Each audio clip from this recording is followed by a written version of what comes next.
Alright, so I'm gonna say this at the very beginning. This video has spoilers. Repeat. If you have not seen Avengers End Game, click off the video now because we are going to talk about the entire movie, so do not say you weren't warned.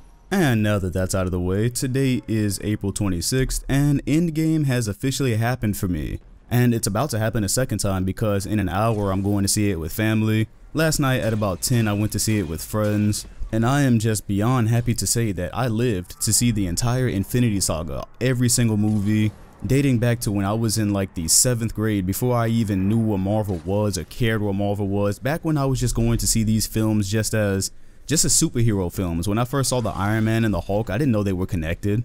I didn't actually figure out about like the bigger universe and stuff like that until Avengers, until that happened, because I just wasn't a big comic book guy. But safe to say Marvel has changed my life in that respect. And this year-long wait for Endgame, it was gruesome. For some people it might have seemed like it went really fast and it was all cool and whatnot, but with that cliffhanger last year, when that happened, I had the emptiest feeling in my chest. Like, it was just this feeling of, okay, now I have to move on with life for an entire year before I figure out what happens. And anything that's an entire year away, like 365 days from where you are right now, you just kind of push it into the back of your mind, really. But it happened, we made it. So what was this like? Did it live up to the hype? Because generally when a movie or any piece of media, a video game, anything, when something generates this much hype, it's kind of difficult to live up to it. It kind of creates expectations that you don't think can be matched.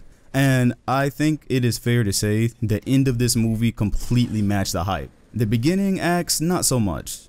So first off, I'll say that I understand it because, and I'm kind of happy as well, because these two Infinity War movies, they were just totally different movies. Of course, you have Infinity War last year, and it's just action-packed. Scene to scene is something important, something exciting, and it had to be that way, right? Because they were trying to basically converge so many different stories, so you couldn't waste any time. There was really no slow parts. There was only like a few minutes of slow parts here and there. But when I watched Infinity War last year, I smiled throughout the whole movie because everything from Thanos' first appearance after, you know, having seen him at the end credits of all the other Avengers movies and just seeing all the different characters interact with each other, there was just no way to go wrong with that.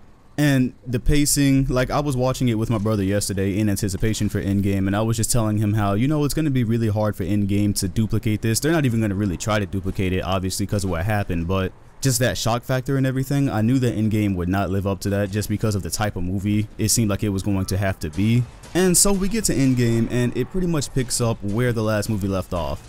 As soon as the first scene opened up, I immediately kind of like plunged back in my chair because I was like, oh damn, they really gonna do this. They got Hawkeye's whole family disappearing, and that kind of threw me off because I felt like the pacing was going to be a little bit different from there, but it got really slow and really stupid, honestly.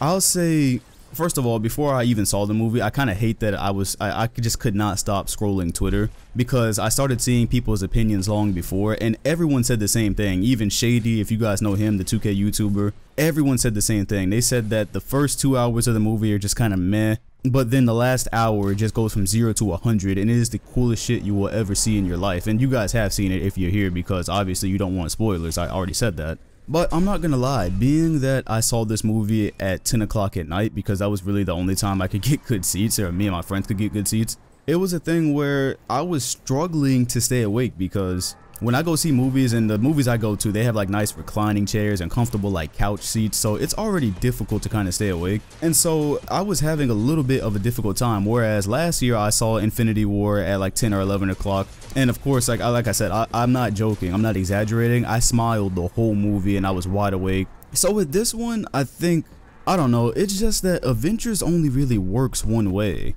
In all the other Avengers movies, you have your humor, but the bigger thing is they're always plotting something, or they're fighting something. It seems like it's always building up to something, and I think for the first like hour or two, there was just a lot of stupidity going on. Like for instance, what they did with Thor. You know, I knew time travel was a part of this movie, so I was kind of hoping that they were just gonna, you know, go back in time and we were gonna get like the regular Thor back. But this whole thing where he became a fat drunk, I wasn't a fan. I really was not a fan. I mean, I get it. He failed at saving the universe and, you know, everyone around him is dead. But I just wasn't a fan of how they drug that whole thing out, because especially because he stayed fat for the fight and everything too. I kept hoping like he was going to get his hammer and just magically become the Thor we knew again, but you know, whatever. It didn't like ruin the movie or anything. Then I had to get used to the Hulk. Yeah, the Hulk, me and my friends were talking in the car after this. The Hulk was just totally a disappointment throughout the entire Infinity War saga, parts 1 and 2. And part 1, he wouldn't even come out, and so it's almost like they said, okay, for part 2 we're just gonna give you the Hulk throughout the whole movie, but instead it's that mixture between Banner and the Hulk. So he has the Hulk's form, but he talks like Banner the whole time, which I know is a thing from the comics. Again, that just took me some time getting used to. When I first saw it, I was just like, okay, so this is like a really screwed up timeline, and they're gonna leave this timeline and everything is gonna be back to normal. And then I had a question with Cassie, you know, Ant-Man's daughter, Scott Lang's daughter. So 5 years passes from the time that he is in the quantum realm. Of course, for him it was only like 5 hours, but he gets out and his daughter looks like she's a mid-teen. I swear to God, she was only like 5 or 6 years old in the other movie. She was a little girl back then, and she's damn near as tall as him 5 years later. I don't know, I questioned that one. So those are some of the things that were just like, for the first, you know, couple of hours of the movie, I was like, yeah, whatever, this stuff isn't really vibing with me. I will say I liked that they kind of threw us off a lot with the TV spots, as expected. The TV spots, the ending of Captain Marvel, because in that credit scene we have it where she just pops up after the Avengers are paging her, and I just assumed that was straight from the movie. Sometimes they've done that where they just rip a scene straight from a future movie and put it in the credit scene. I really thought that was it, and that's not what happened at all. The way that it looks like that scene actually did happen, like she did pop up and say, "Where's Fury?" Because as you all know, she ends up saving Iron Man from space. That's like the first thing, she goes and grabs him from space. So I don't think that it was a thing where they were paging her and just on her way to Earth she picked up Iron Man, because I don't think she really knew who he was. So my guess is that that scene actually did happen. They told her what was up, she went out and saved him. And that was also something I wish they hadn't shown in the TV spots, the fact that he was going to make it back to Earth. I mean, we kind of knew it, but considering like his last call with Pepper Potts in Infinity War, and then the first credits where he's just floating out in space, I would have liked that to have been more of a mystery, but I see why they didn't, because it was literally like the first 5 minutes of the movie he was saved, so they didn't make a big deal of it at all. And that brings me to Captain Marvel in general. She just doesn't have that allure of a Marvel character yet. She says the lines that are supposed to be witty and funny and creative, just like every other Marvel character, but they just don't hit the same, you know? Like when Black Widow says something, I think she had a little bit of that too when she was first introduced in Iron Man 2, I believe. She was a little bit stiff at first, but she came along. Maybe Captain Marvel is going to come along in Phase 4, I don't know. But so far, like she just says things and they just come off as really like, I don't know, I just don't enjoy it. So anyways, the pace picks up beautifully, because although it starts off ultra slow, once they start going back in time and going into the scenes that we've already seen, now that part is really cool, because it's like seeing everything we had already watched from the other movies from a different perspective. Now that gets really cool, like when Bruce Banner has to go talk to the lady from Doctor Strange, the one who originally has the Time Stone. All of that is really interesting. And Iron Man and Captain America's plot where they're going after the Space Stone, Loki ends up taking it, and that all like rose some questions. I thought that was going to be a bigger deal, because Loki is able to escape with the Space Stone in that timeline, and I don't know, I guess of course they didn't really have time to make anything of that in this movie, but I did find that part kind of interesting with the whole time travel and how they affect other timelines. And like I said, the pacing just, it really picks up, and it gets really cool because we get these special things like with Tony Stark and his dad when they have to go back to the S.H.I.E.L.D. base. Seeing them interact with past events is just really cool. Like how Captain America, how he has to take the Mind Stone by saying Hail Hydra to the people, and of course if you watch all the Marvel movies that means something to you. Then when the other version of himself says, "I can do this all day," like it just creates a bunch of tiny little cool moments that really end up making this movie pick up beautifully. But yeah, the part where Tony Stark talks to his dad, that is awesome. That's one thing I love about Endgame. If we're not going to talk about like all the fighting and other stuff with Thanos, one thing that's really cool is how they kind of sew together some things that were like open wounds for us fans and for the characters, right? Because there's two open wounds. There's Tony Stark and his relationship with his dad that he never really got to have or finish because his dad died when he was a kid. And then of course there is Captain America and Peggy Carter. So seeing Tony be able to go back and talk to his dad, it's awesome because it keeps you on edge. the whole time you're sitting there kind of wondering, like, is Tony gonna like say something? Is he gonna say something that messes up that timeline? Is he gonna give him any hint that that's his son, or that he's the son? And then of course Howard is telling him about how the mother is pregnant and he's about to give birth to Tony Stark. So that whole thing is so cool because it keeps you on your toes. You're really wondering where they're going with this. And it's like they get just close enough and then it pulls you away. So you get to a point where you really think Tony's about to say something, but then they just hug, or he hugs his dad goodbye. And he even slipped it in there. If you guys noticed, I know you did the best you could, or you're gonna do the best you can, or something like that.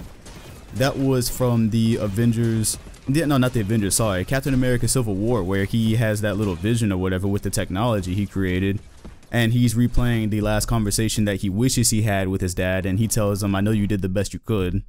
And he says something to that effect as they're going their separate ways from the SHIELD base. That whole thing is just awesome. It's that little thing right there, no fighting, no action, no nothing. That's just something, if you've been keeping up with this franchise over the last decade, that's beautiful. And then the other part that keeps you on your toes in that whole part of the movie is with Captain America and Peggy. Once he gets bounced into Peggy Carter's office, of course he sees her through the window, and you really wonder for a second, like, is he just gonna ditch the plan and go talk to her? Like, it really kind of course they're trying to save the universe. I probably should have known better. They weren't gonna do something like that, but I don't know. The Avengers have done stupider things, like trying to save Vision, having a whole war because y'all didn't want to kill Vision last movie. I mean, you never know with these guys. So yes, I was in love with that whole part.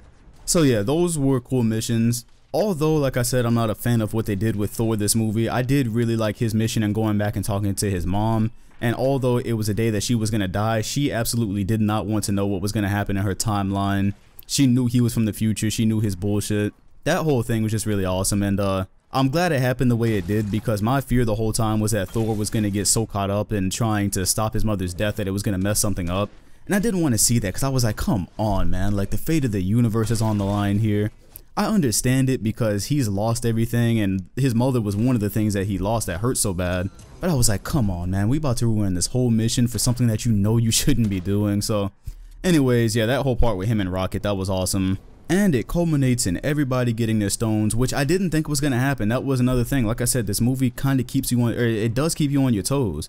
Because from the part where they originally failed to get the Space Stone and some of the things that were going wrong with Nebula, I thought that plan was going to fail and it was going to turn into something different. But no, they actually got all the stones, take them back to their timeline, and they build Tony Stark builds a really badass looking gauntlet. Hulk snaps everybody back into existence, and then the movie takes off. Just a beautiful moment as Scott Lang is looking out the window and realizing that they've brought everybody back. And then somehow all these missiles from Thanos' ship don't kill anybody. Like, he fucking annihilated the Avengers headquarters and nobody died. I thought that was going to be the point where we were going to lose an Avenger, but nope, everybody was alright. Thanos sends the still evil Nebula to go fetch the gauntlet, and he kind of sits there and says, you know what? My plan was flawed. And that was awesome, because in the Infinity War, you saw that he was just hell-bent on half the life in the universe, and although technically it was a good idea from the standpoint of people would have more resources, he noticed this flaw. It was really cool to see that, you know, technically this does work, but the people who always remembered what was are never going to accept what is. That was a really cool thing. So he's like, you know what, I'm gonna burn this bitch to the ground. I'm gonna start life completely over and make it in my vision. And that plays into what happens at the end. It makes it really cool, because if you think back to when Loki told him in Infinity War, you will never be a god. At that point, he really was trying to play God. He literally wanted to break life down to its smallest atom and then just bring it all the way back. So that made how he fails really cool. But yes, that's officially the third act, and oh my goodness, look, I'm not a clap in the movie theater type dude, but some of the shit that was happening had me hopping out my seat. I was cheering. I don't do that in movie theaters. I don't. I'm normally the guy just sitting there letting everybody else clap. Nah, I got hyped this time. We had Captain America with the Mjolnir, because yeah, of course, you know, Thor gets the Mjolnir back, and so he has that and Stormbreaker. So Cap gets that and he starts running Thanos' fade. Whole fight ensues as they're trying to keep the gauntlet away. And finally, as Thanos gets the upper hand, he says, alright, now it's over. He brings his whole army to the planet. And you know, this is, I will say that although I love this movie, a lot of it was predictable, because I'll go ahead and tell you what I 100% predicted. Obviously, we already knew everybody was coming back. That was not the prediction, but I kept saying I was pretty sure at the end of this movie we were gonna have everybody who was brought back from the Soul World come back and fight. But you know what the thing was though, what made this really cool? My vision of it was everyone coming back and kind of jumping Thanos. That was my vision. I did not foresee him bringing his whole army to the planet, and I did not foresee everyone coming back with their armies. So you had Wakanda come with their armies.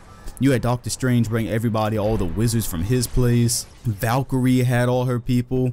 Bro, when those holes started opening up with Doctor Strange and everybody started coming out, that is a feeling I don't think I've ever had in a movie theater before. Because Black Panther and whatnot coming out was predictable, but when their armies came out, boy, I became the biggest Marvel stan on the planet. I was like, I am going to buy Marvel shit tomorrow. I am hanging up Marvel shit on my wall. Cause they really made a dream come true with that scene. You know, we always hope for stuff like that. We always wonder like, how big can you get in movies? And that was like as big as they could possibly get with what they have, obviously. You had Ant-Man do his thing where he got real huge. Wanda came back and she was not fucking around with Thanos. That look she had in her eye, you took everything from me, and she was about to pull him apart, just slowly just torture him and pull him apart. And then the whole thing with the gauntlet became really interesting because I thought, just from the little knowledge I have in the comic books, I thought we were about to see a couple of the heroes wield the gauntlet. So like when Black Panther took it, I really thought they were going to start putting it on, and I didn't expect everyone to like snap or anything. I thought they were going to use it to actual combat. I thought that's what was going to happen. But instead they were just kind of playing hot potato with it. Kept switching hands until of course Thanos actually ends up with them, but Iron Man gets the stones. To be honest with you, I'm not going to sit here in front. That's a part I need to get clear on when I see it a second time, because I'm still not even 100% sure how he got the stones once Thanos had them on his hand. That part happened really fast.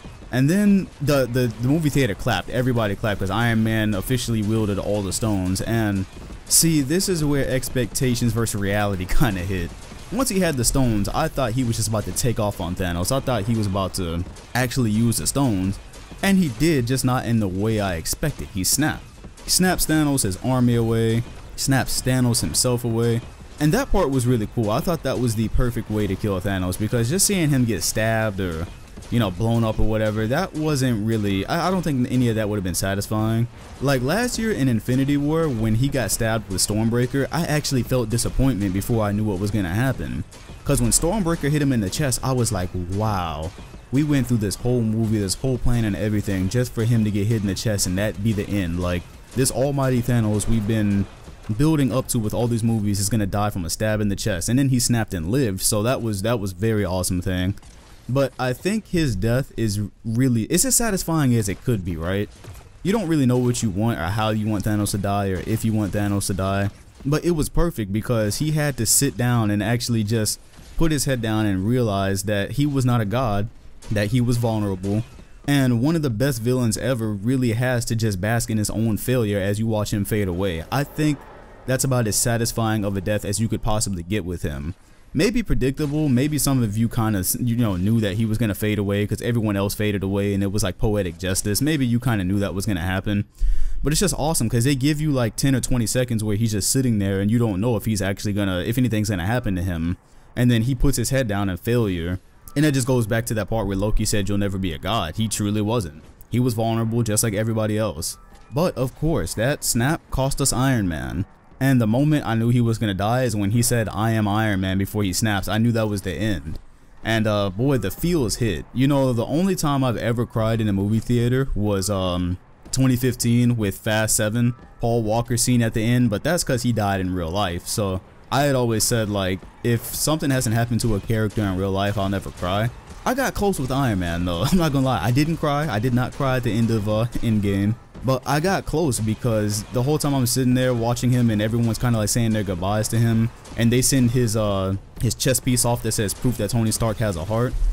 That made me sad because I'm just kind of sitting there thinking like, wow, for the last 10, 12 years, well, really 11 years of my life, like this has been a character in my life. This has been a character. Iron Man has been a thing in my life this whole time. The Avengers. And yeah, the send-off was very sad. There was people in the theater crying. Now there was people sniffling. I heard tons of sniffles everywhere. People were really crying. I just could not bring myself to do it. When it's a fictional character, I'm sorry, I just can't. Like, it doesn't happen.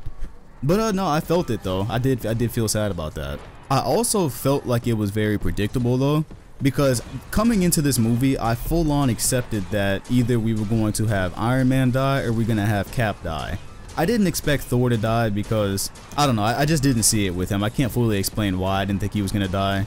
Really, I actually expected him to be the one to kill Thanos to complete his mission from last movie or whatever. It just seemed like he still had more to go though, and we know from the end that he does. We still have Thor, so that's pretty cool. But yeah, no, with Iron Man, everything that's happened with Iron Man and Cap, they've been kind of the lead since Civil War. Well, since forever really, but especially since Civil War. So I knew something had to happen to one of those two. Did not know who it was gonna be, and it turned out being Iron Man. So that's probably another reason that didn't really get to me that much, because I expected it. And I would tell you what else I fully expected. I want a cookie, and I'm so glad to tell you guys I want a cookie for full on predicting the final scene of Endgame. I absolutely positively knew from the time I was doing the rewatch that the last scene would be Captain America and Peggy Carter dancing in his timeline. I fucking knew it. You know why? This is why I love Marvel so much, because along with the character feeling, they actually make you feel as well. So with Captain America, I did the rewatch. Me and my brother started the rewatch in like November. We watched up to Captain Marvel, and when I rewatched it, and it's something I had already felt anyways, you always had the empty feeling for Captain, knowing that he never got to live his life, and knowing that he missed out with Peggy Carter with that story, and then him having to watch her die in Civil War. Like, it always just felt like Cap is our hero, but he also completely missed out on his life. And so I knew they were going to complete his character like that, and I told my brother, every time we would, because we spent countless hours always talking about Marvel and predicting things, and I was like, the last scene in Endgame is going to be him in his timeline, and he's going to be dancing. He's going to get that last dance that they were talking about as he was putting the ship down. I felt so vindicated watching that. And that was spawned from an idea back then when I didn't 100% know if Marvel was going to kill anybody, because they're always reluctant to kill off star players. And so I was saying, I know Captain America's contract is up. If he doesn't die in this movie, he's going to be in his timeline. That's how they're going to send him off, because they have to send him off some way, and that was the most satisfying completion to his character. And we didn't get a credit scene this time, but we kind of got, like, you know, setups for what's going to happen in Phase 4. Valkyrie is now the king of Asgard, I guess. Thor is off with the Guardians of the Galaxy, and we fully expect that's what Guardians 3 is going to be about, them trying to get Gamora back, because the version of Gamora that is now here, and she's in this timeline, she doesn't know anything about the Guardians. She doesn't know what happened in the future, so she's basically just fresh off of being Thanos' minion. So they've already set that up, and Thor is going to be a part of that with the Guardians, and I'm super excited for that. That's awesome. We saw Black Panther and his family at the end. They have a movie. Pretty much everyone's got movies coming up. I know Doctor Strange has one. We know Spider-Man has one in July. And yeah, I will say I'm very happy that Spider-Man is the only Marvel movie we have, the only MCU movie we have in the next like year, because to be honest, after Endgame finished, like I felt so completed from like these last 22 movies, I think it is. I just kind of feel like I'm not even ready to start another build up yet. Of course, Spider-Man is in about 3 months, 2 months actually. And I'm gonna go see it. I'm gonna see every MCU movie, but I'm glad that they are pacing it so far out, because after building up to this for 11 years, I don't have it in me to go ahead and start another build up this immediately. I don't have it in me to see like 2 or 3 MCU movies and just move on from Infinity War like that. So yeah, I am a satisfied customer, a satisfied fan. It is actually 10:30 right now, and I have to go see my second watch of Endgame at 11 o'clock, so I'm gonna go now. And just like that, I am back from my second watch of Avengers End Game. Like you saw at the beginning, I said I wanted to keep my first impression, because the whole thing you've just been listening to, that was my very first impression of the movie. That was like 6 hours after I watched it. So I wanted to keep those raw feelings in there, except for one part I cut out, which I want to discuss now. I cut out one part because I actually felt really bad for what I said. It had to do with the Black Widow's death scene. You might notice that was absent. And it's because, okay, let me just explain it. When I saw it last night with my friends, nothing that was happening felt real until she actually died. And it was because of the pacing of that scene. So for some reason, it did not click with me that one of them was going to die going to Vormir. It didn't click with me until the very last moment. And it didn't help that once they got there, Clint was laughing. Like, you have this scene where Red Skull tells them what's up, and then it immediately cuts to like him laughing and waving to Red Skull. So it all felt like a joke. And then it got real serious, but last night again, it just didn't click. And so it was actually humorous to me where they were like tripping each other and they kept on, they were like competing for who was gonna die. Me and my friend were actually giggling, but I saw it a second time and the intense aspect of that scene actually hit way harder. Seeing it the second time around, I wanted to pay special attention to that scene because again, it just happened so quick. And I was able to appreciate it a lot more because I was able to think back about the build up between these two characters in the other Avengers movie and knowing basically what they've done for each other. They both scratched each other's back at this point. And so yeah, it was a lot more intense the second time around and made a lot more sense. And yeah, just like that, Black Widow is gone. Another thing that changed for me in my second watch, oh yeah, this is the really important part I want to tell you if you have not seen it a second time. Endgame is a much better movie on the second time around. Let me tell you why. On the first watch, at least if you're like me, I just wanted to see how they fix this, how they get to Thanos. I was anticipating the fight scene and people coming back. So there was so much anticipation built up in me to get to that part that I really felt like I was suffering through the first 2 hours. And I don't think I was really fully appreciating anything other than the time travel, honestly. However, in my second watch through, knowing that that epic fight was coming, I was able to appreciate the first 2 hours a lot more. Again, I'm not gonna change. I'm still not a fan of Fat Thor the whole movie, but I actually did like the Hulk better this time. It took some getting used to, and the first time it caught me totally off guard to have Bruce Banner's voice in the Hulk's body. That whole thing was just weird the first time around, but I actually ended up liking it. I could tolerate it way more the second time. And yeah, without that anticipation factor making you want to rush the movie like it did for me on my first watch, it is very enjoyable for a second time around. So if you have not seen this movie, if you've only seen it one time, I highly recommend go see it a second time. And knowing what's coming in a way for this movie, it really helps it. It's really weird thing, but yeah, maybe I didn't even say enough about that in my first go around because I was still just as excited for the fight this second time as I was the first time. And oh my goodness, just that fight scene is actually one of the best scenes in movie history. It really is, because when you think about it being the culmination of basically everything Marvel in the last 11 years in that one scene, fucking amazing. Little details like Captain America saying Avengers Assemble, Spider-Man activating his instant kill, which in Homecoming, you remember she asked, the suit asked if he wanted to activate that and he was like, no, and so they brought that out. Spider-Man riding with Valkyrie, multiple people carrying the gauntlet, Ant-Man getting really big and punching one of those ships and stepping on Obsidian, is that his name? I don't know his full name, the big guy. That whole scene is just so much fun for Marvel fans, especially if you watched every movie the way I did. So much appreciation for that scene, and I was telling my brother after we got done, it's never gonna get old. That scene for me is never going to get old.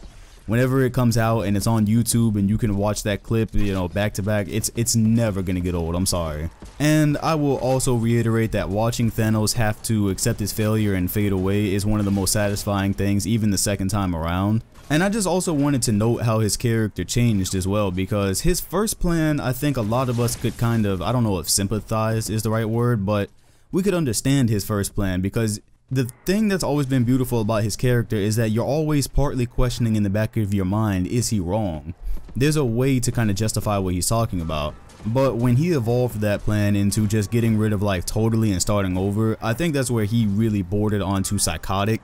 I think that's kind of the difference between this Thanos and last movie's Thanos. But yeah, there was just so much beauty in that last act, and even Tony Stark's funeral. Yeah, by the way, guys, I said in my first go around of this, I didn't cry. I didn't cry in the second time either, but I still got close watching him, even though I knew what happened, even though I knew he was gonna die. People in this theater were crying, people were sniffling. I got close this time, and I already knew what happened. Because that whole scene after he's dead, that's a beautiful scene too, where pretty much every hero that has been introduced into the Marvel Universe throughout the last 11 years is at his funeral. It feels like a bigger scene. It feels more than just a funeral after he dies in the movie. It's really like everybody in the Marvel Universe paying homage to the father of this Marvel Cinematic Universe. It was really beautiful from that perspective. So anyways, yeah, that is my those are my opinions about Avengers Endgame. Very happy to have seen it twice, but I'm not going to wear it out. I'm not going to watch it again until it comes out on Blu-ray or 4K. Because when Infinity War came out last year, I saw it a total of 4 times in theater, and I think it made it really hard to enjoy once I got it on once I actually own the movie. But that's because of the cliffhanger. Like, not knowing what happened after that cliffhanger was just really driving me crazy. So I'll probably even be able to enjoy that movie more now. But again, I just don't want to wear out this movie. 4 times is excessive, never again. And yeah, that's it. Let me know what you think in the comment section. Let me know what you think about the movie. Hit the like button, comment, and sub if you enjoyed, and hit the bell next to my name if you want notifications on future videos. Thanks for watching, and I'll see you all in the next one.